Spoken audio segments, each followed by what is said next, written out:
Hello students, कैसे हैं आप? आशा करता हूं आप सुरक्षित होंगे, स्वस्थ होंगे और लॉकडाउन का पूर्णतः पालन कर रहे हैं। स्टूडेंट्स, आज का टॉपिक शुरू करने से पहले आपसे मैं एक रिक्वेस्ट करना चाहूंगा। वो छात्र जिनके पास एंड्रॉयड फोन है, प्लीज अपने फोन पर ये Aarogya Setu app play store से डाउनलोड कर लें, इसे रजिस्टर्ड कर लें इसमें आप, क्योंकि ये आपकी सुरक्षा के लिए बहुत जरूरी है। इस लड़ाई में हम भी अपनी सहभागिता दें और इस ऐप को अपने फोन में डाउनलोड करें। मैं आशा करूंगा कि आप मेरी बात को जरूर मानेंगे। इस ऐप को डाउनलोड करने के बाद आप अपना एक फोटो इस ऐप के साथ अपने अपने क्लास के ग्रुप में सेंड करेंगे। Is that clear? मैं एडमिन सर से कहूंगा कि कुछ टाइम के लिए आपके मैसेज के लिए उसे खोल दें। वो आपको मैं उसी में व्हाट्सएप पर सूचित करूंगा। Thank you. चलिए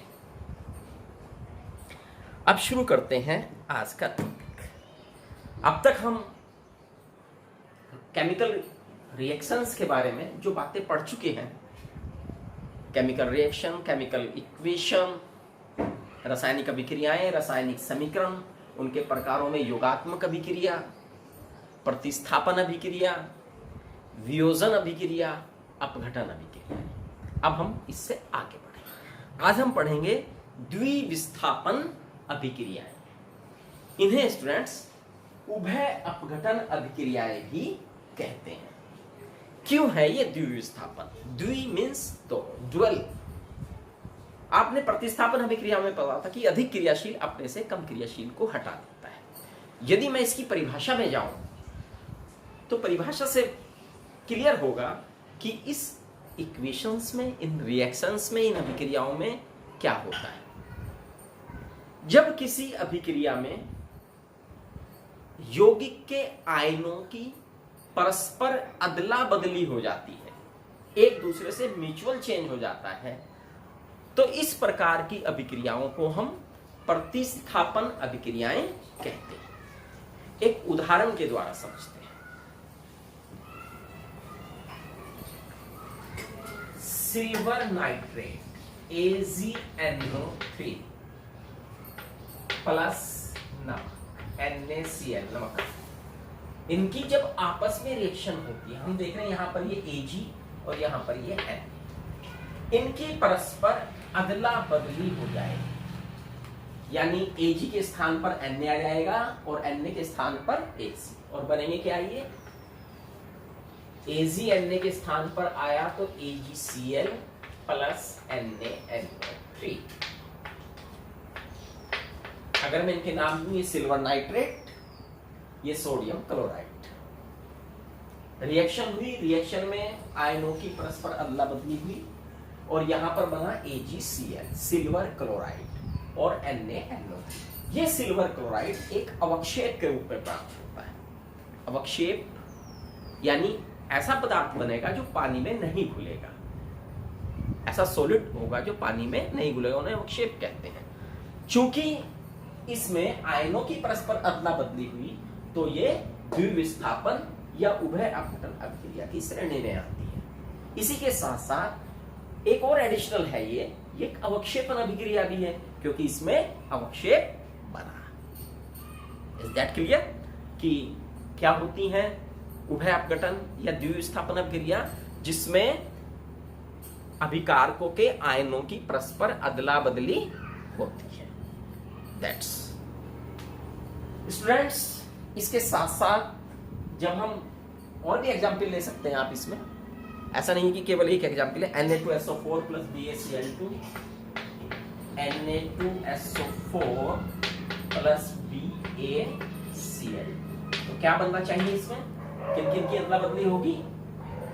Ba की Na के साथ, और Na के स्थान पर आ जाएगा Ba और Ba के स्थान पर आएगा N, तो यहां पर आएगा BaSO4 प्लस 2NaCl। अगर मैं साथ के साथ बैलेंस करूं, यहां पर BaSO4 भी अवक्षेपित हो जाएगा। Sodium sulphate, barium chloride, barium sulphate, sodium chloride. तो यहां पर भी आयनों की परस्पर अदला बदली हुई है, इस कारण से ये उभय अपघटन अभिक्रियाएं या द्विविस्थापन अभिक्रियाएं हैं। चलिए इससे आगे बढ़ते हैं। तो ये हमने अभी तक देखा कि केमिकल जो रिएक्शंस है, रासायनिक अभिक्रियाएं हैं, उनके क्या क्या प्रकार हो सकते हैं। इनके एडिशनल कुछ अभिक्रियाएं में आपने देखा कि ऊष्मा निकलती है। जिन अभिक्रियाओं में ऊष्मा निकलती है उन्हें हम कहते हैं ऊष्माक्षेपी अभिक्रियाएं, एक्सोथर्मिक रिएक्शन।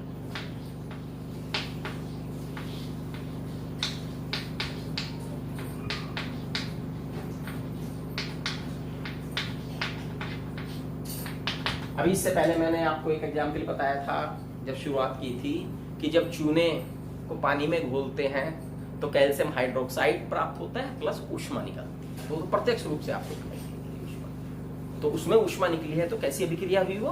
ऊष्माक्षेपी अभिक्रिया हुई। इसी प्रकार से जब हम चारकोल को जलाते हैं, चारकोल मतलब कार्बन को जलाते हैं ऑक्सीजन के साथ, तो बनता है, जब ये जलता है CO2 प्लस हीट क्रिएट होते हैं। इसी हीट में आप खाना बनाते हैं जब कोयले को जलाते हैं। इसी प्रकार से जब आप हाइड्रोकार्बन, जो आपके संतृप्त हाइड्रोकार्बन है, मीथेन जो प्राकृतिक गैस का एक प्रमुख अवयव है, इसका जब दहन करते हैं तब CO2 प्लस H2O प्लस ऊष्मा, इसके फलस्वरूप भी हीट निकलती है। तो वे समस्त अभिक्रियाएं जिनके फलस्वरूप हीट निकलती है ऊष्माक्षेपी अभिक्रिया। वैसे अगर मैं देखूं, अगर आप ध्यान से देखिए, ये अभिक्रिया किस प्रकार की दिखाई दे रही है? C+O2 दो कंपाउंड है, मिलकर केवल एक नया यौगिक बना रहे हैं, तो योगात्मक अभिक्रिया है। लेकिन योगात्मक के साथ साथ ये ऊष्मा उत्पन्न कर रही है, इस कारण से ये ऊष्माक्षेपी अभिक्रिया भी इसके साथ एडिशनल है और इसकी एक्स्ट्रा क्वांटिटी है। ठीक है, चलिए ये तो ऊष्मा उत्पन्न करने वाली थी। लेकिन कुछ अभिक्रियाएं ऐसी भी होती हैं जिनमें ऊष्मा देनी पड़ती है, तब जाकर वो क्रियाएं संपन्न होती हैं। अगर ऊष्मा ना दी जाए तो क्रियाएं संपन्न नहीं होती। उन्हें हम कहते हैं ऊष्मा शोषी अभिक्रिया, एंडोथर्मिक रिएक्शन।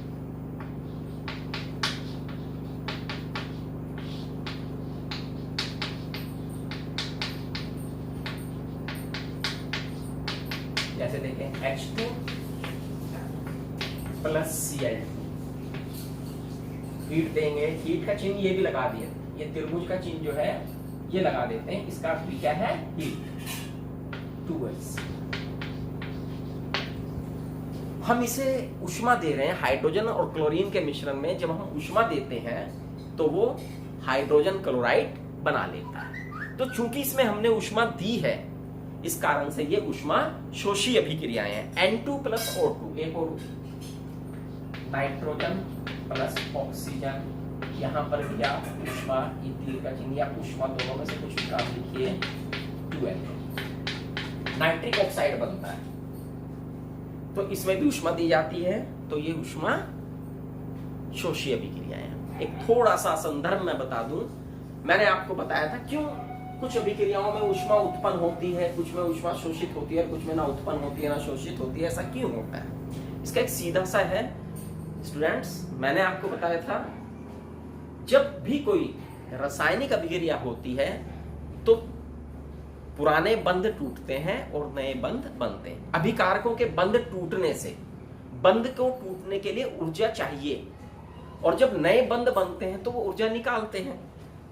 अगर अभिकारक के जब बंध टूट रहे हैं, अभिकारक और ये है उत्पाद, अभिकारकों के बंध टूटने में ऊष्मा ली जाए और बंध बनने में ऊर्जा रिलीज हो, ऊर्जा ही कर दीजिए। जिन अभिक्रियाओं में ये दोनों ऊर्जाएं परस्पर बराबर रहती, तो उसमें ना ऊष्मा उत्पन्न होती है, ना उसे बाहर से आवश्यकता होती। लेकिन यदि टूटने में ज्यादा ऊर्जा खर्च हो जाए और बनने में कम ऊर्जा प्रयुक्त हो तो हमें बाहर से ऊर्जा देनी पड़ती है, ऊष्मा देनी पड़ती है, वो ऊष्मा शोषी हो जाती है। लेकिन टूटने में अगर ऊर्जा कम खर्च हो और ज्यादा ऊर्जा बंद से मुक्त हो रही हो, बंद बनने से, तो वो ऊष्मा क्षेपीय अभिक्रियाएं हो जाती है। चलिए, इसके बाद हम एक बहुत ही महत्वपूर्ण प्रकार लेकर चलते हैं, जो आज का मेन टॉपिक मैं कहूंगा, उपचयन और अपचयन अभिक्रियाएं। चयन और अपचयन अभिक्रियाएं। तो सबसे पहले हम आते हैं उपचयन। इन्हें ऑक्सीकरण भी कहते हैं।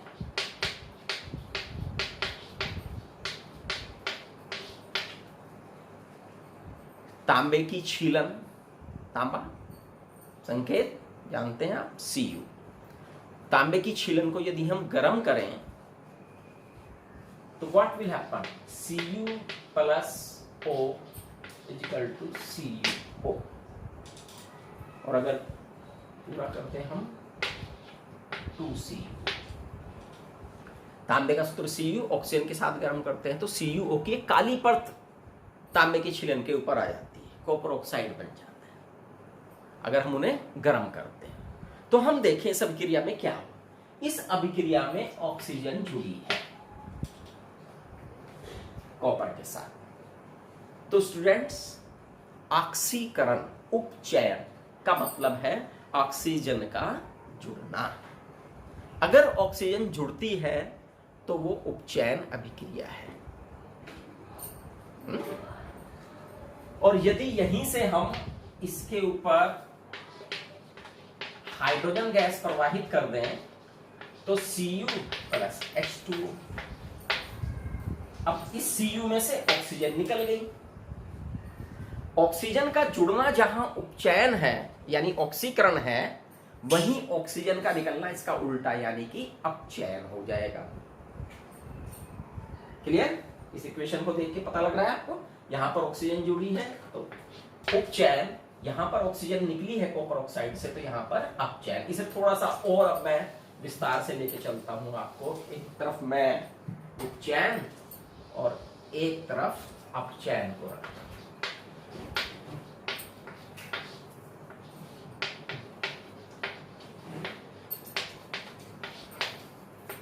ऑक्सीजन का जुड़ना तो आप देख चुके हैं और इसमें ऑक्सीजन का निकलना, इसमें उल्टा चलता रहता है। चयन, ऑक्सीजन जुड़ी है, ऑक्सीकरण, उपचयन, ऑक्सीजन निकली है तो अपचयन।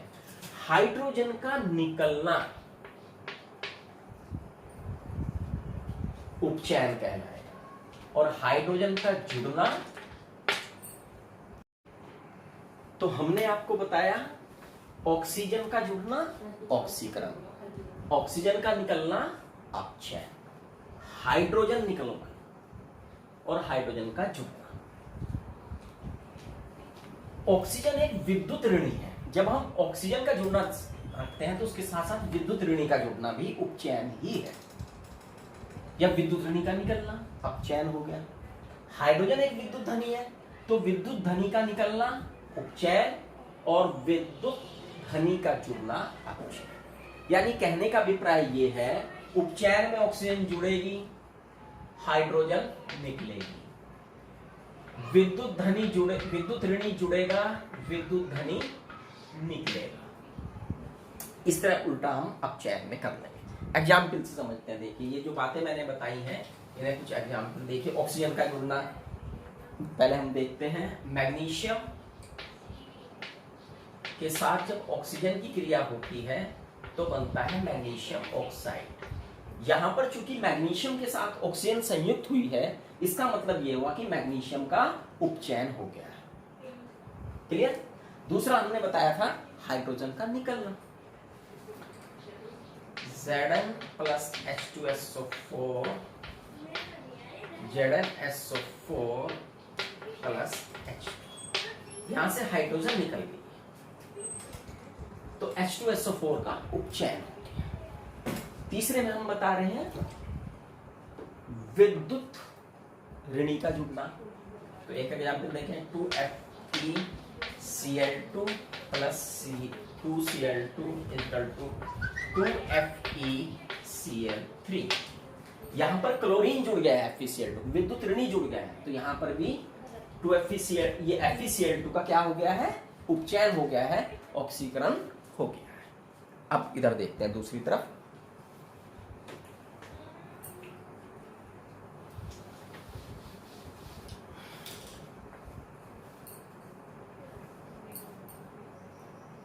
सिंपल ले लेते हैं example H2 plus Cl2 equal to 2Hc।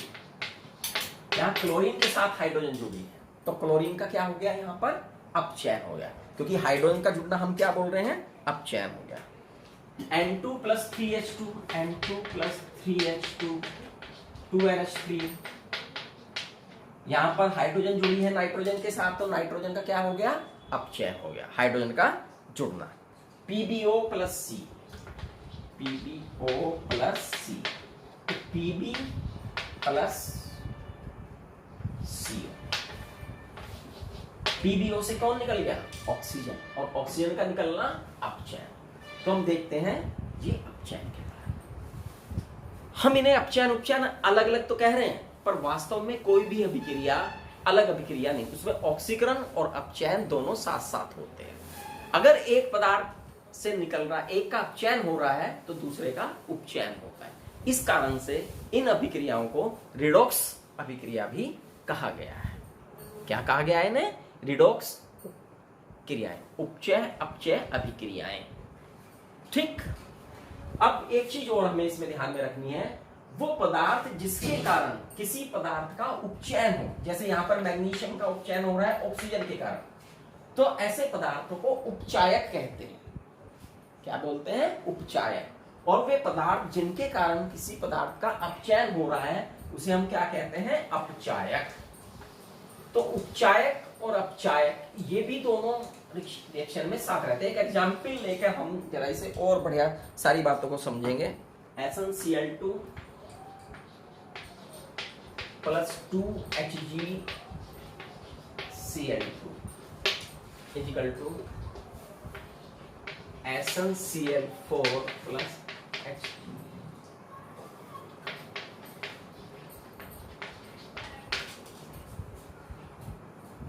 SnCl4 plus Hg2Cl2 balance कर लेंगे,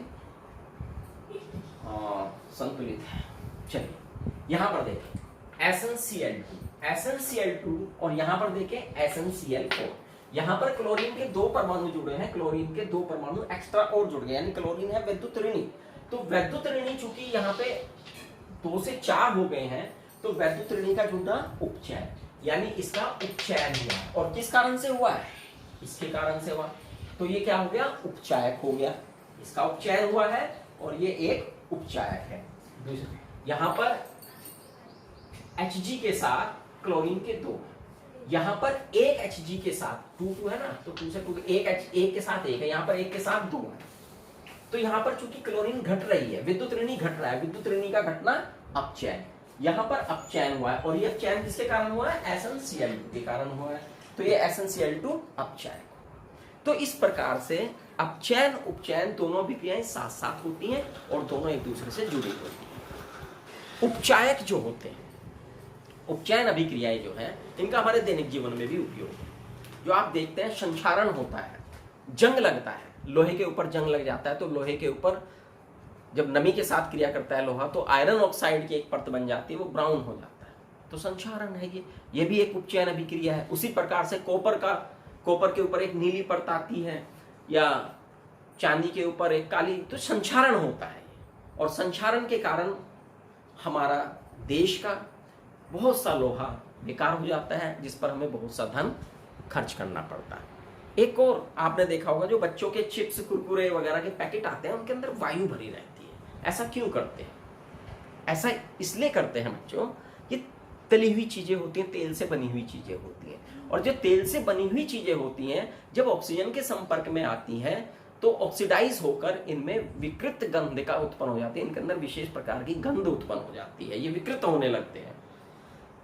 तो इससे बचने के लिए इनके अंदर ऐसा पदार्थ मिलाया जाता है कि भाई इनका जो ऑक्सीकरण है वो धीरे हो जाए, तो उसके अंदर नाइट्रोजन जैसी गैसों का मिश्रण भर देते हैं, जिससे कि उस तेलीय पदार्थ की जो ऑक्सीकरण है वो घट जाता है, धीरे धीरे होता है और वो देर में खराब होते हैं। तो इस प्रकार से हम ऑक्सीकरण को अपने दैनिक जीवन में यूज कर सकते हैं। Is that clear? Thank you. आज का इतना ही, और पुनः आपसे निवेदन है कि आप आरोग्य सेतु ऐप को अपने फोन में डाउनलोड करेंगे और उसकी एक फोटो ग्रुप पर भेजेंगे। Thank you.